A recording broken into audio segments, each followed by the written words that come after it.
Pemirsa, Presiden Prabowo Subianto resmi memutuskan 4 pulau yang sebelumnya disengketakan masuk ke dalam wilayah Aceh. Hal ini tidak terlepas dari upaya pemerintah dan juga legislatif Aceh dalam juga menjaga keempat wilayah ini ataupun keempat pulau ini menjadi milik Aceh. Lantas, apa upaya selanjutnya yang harus dilakukan oleh pemerintah dan juga tentunya kita akan membahasnya bersama dengan anggota DPR Aceh, Dapil 9, yang sudah terhubung bersama kita melalui saluran Zoom. Ada Bapak Irfan Nusir. Assalamualaikum Pak Irfan Nusir. Waalaikumsalam warahmatullahi wabarakatuh. Terima kasih Pak Irfan Nusir telah bergabung bersama kami. Ya. Pak Irfan, baru saja pemerintah menyatakan secara resmi bahwa keempat pulau di Aceh Singkil ini resmi menjadi milik Aceh kembali. Tanggapan Anda terlebih dahulu. Yang pertama tentu kita apresiasi yang sangat tinggi terhadap Presiden, karena ini adalah merupakan keputusan yang tepat, cepat, dan juga bijaksana. Di tengah sangat meluasnya meluasnya demonstrasi massa, malah sampai ke hampir tadi malam kita monitor seluruh mahasiswa sedunia asal Aceh juga menyampaikan hal yang sama agar pulau itu bisa dikembalikan ke Aceh. Nah, menyanggupi itu semua, saya kira memang Presiden bersama jajarannya, terutama Menteri Tito Karnavian, melakukan langkah yang sangat cepat. Jika ini tidak dilakukan, saya kira memang akan terus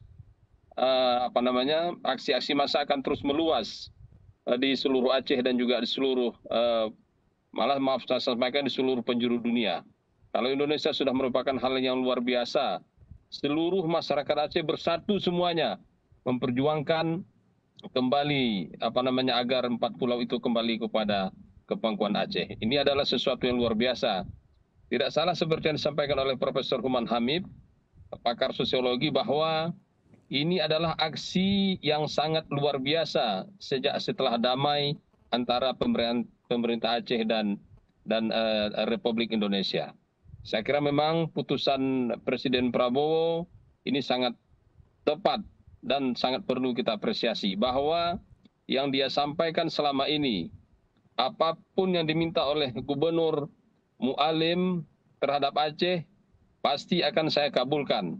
Hanya satu yang tidak saya kabulkan, apabila Mu'alim minta Aceh merdeka. Dan hari ini Presiden sudah membuktikan ucapan-ucapannya di semua sesi dialog, hari ini mereka sudah buktikan. Saya kira itu, Bang Novi. Ya, Pak Irfan, dan juga berdasarkan hasil putusan Presiden ini, muncul saran tindak lanjut dari Kemendagri, yang ada 4 saran tindak lanjut yang salah satunya berbunyi untuk membuat kesepakatan antara pemerintah Aceh dan juga Sumatera Utara sehingga menjadi landasan antara kedua belah pihak. Tanggapannya terkait hal ini? Ya, betul sekali. Saya kira memang ketika sudah ada kesepakatan itu yang saya lihat tadi ditandatangani oleh Gubernur Mujair Manaf, Mu'alim, kemudian juga ada Tito Karnavian dan juga ada Bobi Nasution, saya kira adalah langkah yang sangat tepat. Dan saya kira memang ke depan tidak boleh lagi kita abaikan. Oleh sebab itu pemerintah Aceh harus memanfaatkan keempat pulau itu semaksimal mungkin. Terutama tentu di pulau-pulau tersebut harus dibangun seperti apakah tempat wisata, kemudian juga bisa tempat pendaratan ikan, atau juga sesuatu yang berhubungan dengan ekonomi lainnya. Saya 2022 juga pernah ke 4 pulau itu ketika periode pertama sebagai anggota DPR Aceh, dan memang melihat potensi di pulau itu bisa bisa ditumbuh kembangkan pohon kelapa dan juga kemudian banyak potensi-potensi ekonomi yang lainnya. Jangan sampai MOU yang sudah dibuat ditandatangani oleh dua kepala daerah tadi dan juga ditandatangani oleh Menteri Dalam Negeri itu hanya tinggal MOU saja. Nah, kemudian juga pulaunya juga tidak bisa dimaksimalkan pemanfaatannya. Ini yang sangat penting. Jadi sehingga MOU itu bisa sangat lebih bermakna, sehingga apabila masyarakat Aceh, pemerintah Aceh bisa memanfaatkan keempat pulau yang kira-kira dicoba sengketakan itu. Kira-kira demikian, Bang Novi. Pak Irfan, ini tentu tidak terlepas dari upaya pemerintah dan juga legislatif Aceh, di mana sebelumnya dilakukan pertemuan antara Kemendagri dan juga sejumlah anggota DPR Aceh. Dan Wamendagri menyebutkan ada data dan juga bukti terbaru, sehingga ini menjadi landasan diputuskan keempat wilayah ini menjadi wilayah Aceh. Apa data-data dan juga bukti baru tersebut, Bang? Yang pertama tentu Tidak boleh kita sampaikan, Bang Novi, ini adalah merupakan upaya satu pihak saja.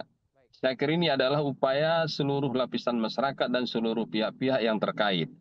Mulai dari seluruh rakyat Aceh yang hari ini sudah menunjukkan soliditasnya, memperjuangkan hak-haknya. Dan demikian juga DPR RI, DPD RI, kemudian DPR Aceh dan seluruh anggota DPRK juga se-Aceh, semuanya memperjuangkan hal yang sama. Nah, terhadap novum baru yang disampaikan oleh Mendagri itu, bahwa memang sejak dari tahun 1965, ketika Aceh Singkil itu masih bernaung di wilayah Aceh Selatan, itu memang data-datanya bahwa pernah ketika itu, kalau sekarang mungkin lurah, kemudian yang mengelola pulau itu, pernah membayarkan pajak kepada kabupaten. Mungkin saat itu mungkin kabupatennya masih Aceh Selatan Induk, sebelum Kabupaten Aceh Singkil. Dan kemudian juga di dalam peta geografis Sumatera Utara sendiri pun bahwa keempat pulau itu juga masuk dalam wilayah Aceh. Jadi tidak ada satu data pun selain dari geografis yang bahwa mereka hanya punya kedekatan dengan Sumatera Utara. Seluruh data-data yang kita miliki dengan sah terang benderang menyatakan bahwa keempat pulau itu adalah Pulau Aceh sendiri. Nah, saya kira tidak berpolemik lagi kita bahwa memang seluruh data-data yang akurat itu. Bahkan tadi malam ketika kita bertemu dengan Bapak Safrijal, mantan PJ Gubernur Aceh, yang dari awal beliau menyampaikan hal yang kontroversial, mengakui bahwa dengan novum baru yang ditemukan ini bahwa memang secara sah dan meyakinkan bahwa pulau itu adalah milik Aceh. Nah, dulu data-data itu tersimpan rapi, kata beliau, di salah satu gudang yang mulai dari seminggu ini beliau paksa staf-staf di Kemendagri untuk mencari keberadaan data itu. Dan setelah memang ditemukan bahwa memang mereka sangat yakin bahwa pulau itu adalah milik Aceh. Tadi malam secara informal seluruh anggota Pansus Revisi UPA menjumpai beliau sampai dengan jam 11 malam dan beliau juga menyampaikan data-data baru itu bahwa memang kalaulah dari awal beliau tahu data ini bahwa keempat pulau ini adalah milik Aceh, tentu beliau tidak akan menyampaikan hal yang kontroversial beberapa waktu yang lalu. Yang sempat dibully oleh seluruh masyarakat Aceh bahwa ini bukan seperti orang Aceh. Bahwa ini itu sebenarnya tidak ada masalah. Karena memang data-data pendukung yang seperti tadi malam itu belum beliau dapatkan. Nah, ketika tadi malam beliau sudah dapatkan data itu, dia sampaikan ke kami. Ada ketua DPR, kemudian ada kami lebih kurang 18 orang, beliau menyampaikan data baru itu. Nah, begitu Bang Novian. Iya, baik. Tentunya ini secara historis, secara aspirasi, dan juga tentunya kita melihat bagaimana upaya kolaboratif dari seluruh elemen masyarakat di Aceh yang bersatu untuk ini memang menjadi kabar baik bagi kita. Namun Pak Irfan juga tak dibungkiri bahwa di Aceh masih ada sejumlah pulau yang tidak berpenghuni. Nah, apa yang harus kita lakukan agar sengketa seperti ini tidak terjadi ke depannya, Pak? Ya, kelemahan kita ada, Bang Novi. Kadang-kadang pemerintah kita terlalu abai terhadap pulau-pulau yang disengketakan itu. Nah, begitu sudah diambil alih oleh orang, oleh tetangga kita, baru kita ribut. Contoh misalnya itu di perbatasan Aceh Singkil itu, juga nanti akan ada lagi daerah-daerah yang sudah diklaim oleh Sumatera Utara, Pak Barat terutama. Nah, itu nanti juga kita harapkan kepada pemerintah Aceh untuk mendata kembali.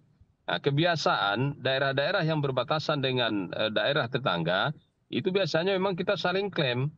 Nah, itu contoh di Pantai Timur, itu antara Semadam dengan Besitang, itu nanti juga akan ada sengketa. Bahkan saya dengar di sana informasinya sudah ada kepada hal yang menjerumus kepada sengketa fisik begitu. Di Singkil juga demikian. Nah, kita harapkan kepada pemerintah Aceh, jangan lagi terjadi hal-hal semacam ini. Sudah dikeluarkan SK oleh pemerintah, baru kita ribut. Nah, sebelum itu terjadi, kita harapkan kepada pemerintah untuk mendata kembali pulau-pulau mana saja, aset-aset mana saja yang berbatasan dengan tetangga itu yang milik kita, kemudian tentu secara cepat untuk di-SK-kan menjadi wilayah kita. Kira-kira demikian. Ya, terakhir Pak Irfan, apa pelajaran terbesar yang bisa kita petik dari sengketa ini, Pak? Wah, itu yang luar biasa. Hari ini memang Aduh, hari ini memang luar biasa. Jadi gara-gara 4 pulau ini bukan lagi menjadikan PR-nya orang Singkil atau orang Pulau Banyak. Ini sudah hampir semuanya mengeluarkan patriotisme keacehan dari semua wilayah. Mulai dari Aceh Tamiang sampai ke Singkil itu sudah sama. Sama artinya adalah masyarakat Aceh memperjuangkan hak-haknya. Jadi dalam kasus 4 pulau ini masyarakat Aceh bersatunya luar biasa. Kalaulah ini tidak dikembalikan oleh pemerintah, saya berkeyakinan bahwa akan ada bahasa-bahasa lain yang tidak lagi dikeluarkan oleh teman-teman kita yang dulu menamakan Gerakan Aceh Merdeka, tapi akan dikeluarkan oleh warga-warga sipil yang bukan saja masyarakat Singkil, tapi akan keluar dari seluruh masyarakat yang ada di seantero Aceh. Nah, dan memang ini adalah menjadi pelajaran berharga bagi kita bahwa jangan mengabaikan sejengkal tanah pun yang dimiliki oleh Aceh ini untuk tidak dituliskan menjadi merupakan aset daerah. Dan ini banyak sekali PR kita. Saya tidak menyampaikan di sini, banyak sekali. Ini ada beberapa hal lagi yang memang harus kita perjuangkan dalam waktu dekat ke pemerintah pusat. Momentum kedekatan Mualim dengan Presiden Prabowo ini harus kita maksimalkan dalam 5 tahun ke depan. Saya kira demikian, Bang Novi. Baik, terima kasih banyak Pak Irfan Nusir atas diskusinya yang luar biasa pada sore ini. Selamat beraktivitas kembali. Wassalamualaikum warahmatullahi wabarakatuh. Waalaikumsalam warahmatullahi wabarakatuh. Terima kasih, Bang Novi.